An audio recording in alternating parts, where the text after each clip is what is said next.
Bonjour à toutes et à tous et bienvenue sur le coin psycho. Si vous êtes curieux de comprendre le fonctionnement de l'esprit humain, vous êtes au bon endroit.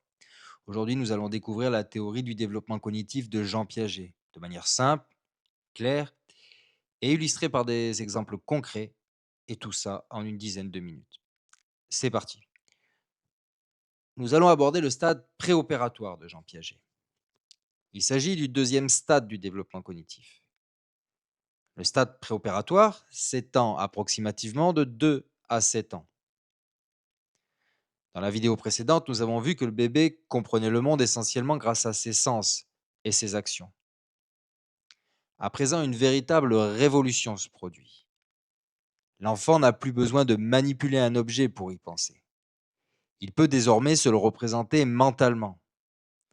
Autrement dit, sa pensée devient représentative. Il peut parler d'un objet qui n'est plus devant lui, raconter un souvenir ou imaginer une situation qui n'a pas encore eu lieu. En revanche, même si cette évolution est considérable, sa pensée n'est pas encore logique au sens où l'entend Piaget. Elle reste largement guidée par l'intuition et par les apparences. La grande acquisition de cette période est ce que Piaget appelle la fonction symbolique. La fonction symbolique, c'est la capacité à représenter mentalement une personne, un objet ou un événement, même lorsqu'il est absent. Grâce à cette capacité, un symbole peut remplacer la réalité. Ce symbole peut être un mot, une image mentale, un dessin, un geste ou encore un objet utilisé dans un jeu. Et cette acquisition va permettre le développement du langage, de l'imagination, du dessin, du jeu symbolique et même de la mémoire des événements. La première conséquence est l'explosion du langage. Vers 2 ou 3 ans, le vocabulaire de l'enfant s'enrichit très rapidement. Il comprend progressivement qu'un mot représente une catégorie d'objets. Par exemple, le mot chat ne désigne pas seulement son propre chat, mais tous les chats. Grâce au langage, il peut maintenant parler de choses absentes. Il peut dire papa est au travail, même si son père n'est pas devant lui. Cette capacité était impossible au stade sensorimoteur. Le jeu évolue lui aussi de façon spectaculaire. Avant, l'enfant explorait simplement les objets. Maintenant, il leur donne une signification. Une banane devient un téléphone, un bâton, une épée. Une boîte en carton devient une voiture. L'enfant sait parfaitement qu'il ne s'agit pas de vrais objets, mais il joue, comme si. C'est ce que Piaget appelle le jeu symbolique. À cette période apparaissent également les images mentales. Vers 3 ou 4 ans, l'enfant peut penser à une personne absente ou revivre mentalement un événement passé. Par exemple, il peut raconter ce qu'il a fait la veille avec sa grand-mère, ou dire qu'il ira demain chez son grand-père. Il n'est plus limité à ce qu'il voit ici et maintenant. Il commence à construire une véritable représentation mentale du monde.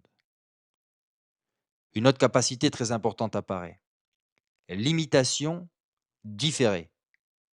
Contrairement au bébé qui imite immédiatement ce qu'il voit, l'enfant est désormais capable de reproduire un comportement plusieurs heures, voire plusieurs jours plus tard. Imaginons qu'il observe son père réparer une chaise. Le lendemain, il prend un marteau en plastique et reproduit les mêmes gestes. Il ne copie plus directement. Il utilise le souvenir de la scène qu'il a mémorisé. Là encore, cela montre que les représentations mentales deviennent de plus en plus riches. Mais tout n'est pas encore parfait. L'une des caractéristiques les plus connues de ce stade est l'égocentrisme cognitif. Alors attention, cela ne signifie pas que l'enfant est égoïste. Cela signifie simplement qu'il a beaucoup de mal à imaginer qu'une autre personne puisse voir ou penser différemment de lui.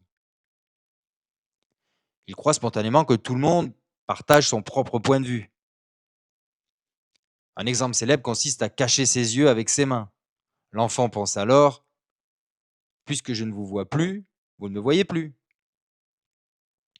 Ou encore lorsqu'il montre un dessin à son père au téléphone et demande: tu le vois? Pour lui, puisque lui voit le dessin, son père le voit aussi.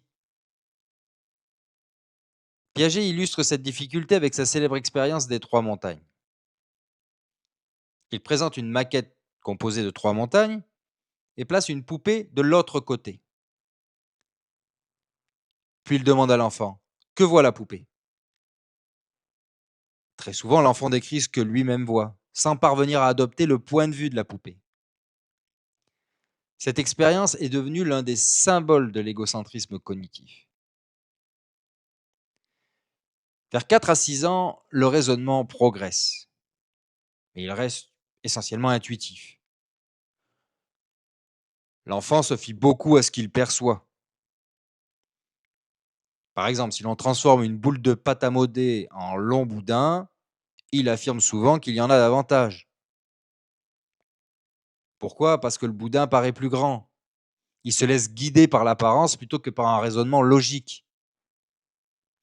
Cette erreur s'explique notamment par un phénomène appelé la centration.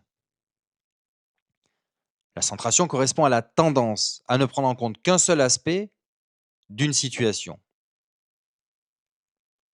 Prenons l'exemple des deux verres d'eau. Les deux contiennent exactement la même quantité.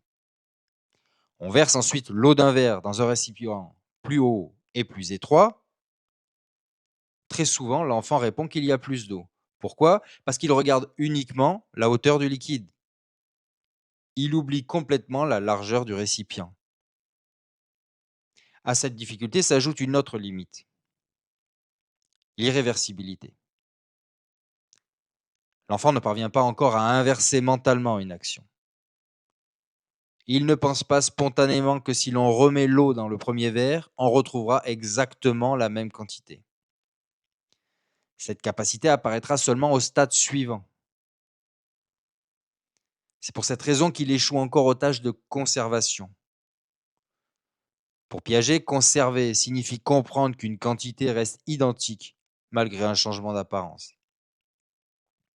Que ce soit avec des liquides, de la pâte à modeler, des jetons ou d'autres objets, l'enfant pense souvent que la quantité a changé simplement parce que la forme est différente. Ces erreurs ne traduisent pas un manque d'intelligence.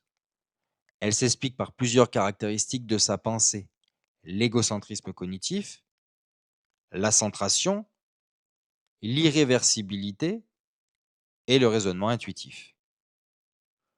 Pour résumer, entre 2 et 7 ans, l'enfant réalise des progrès considérables.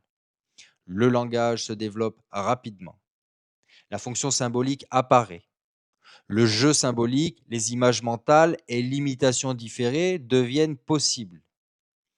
Mais sa pensée reste encore dominée par les apparences. Elle est intuitive, centrée sur un seul aspect des situations et ne maîtrise pas encore la conservation.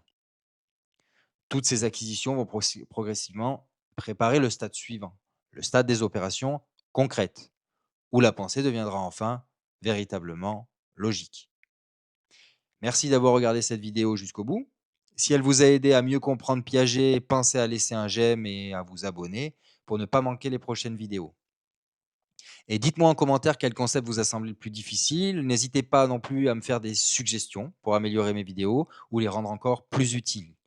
Dans la prochaine vidéo, nous découvrirons le stade des opérations concrètes, une étape où l'enfant commence à raisonner logiquement sur des situations concrètes. À très bientôt sur Le Coin Psycho.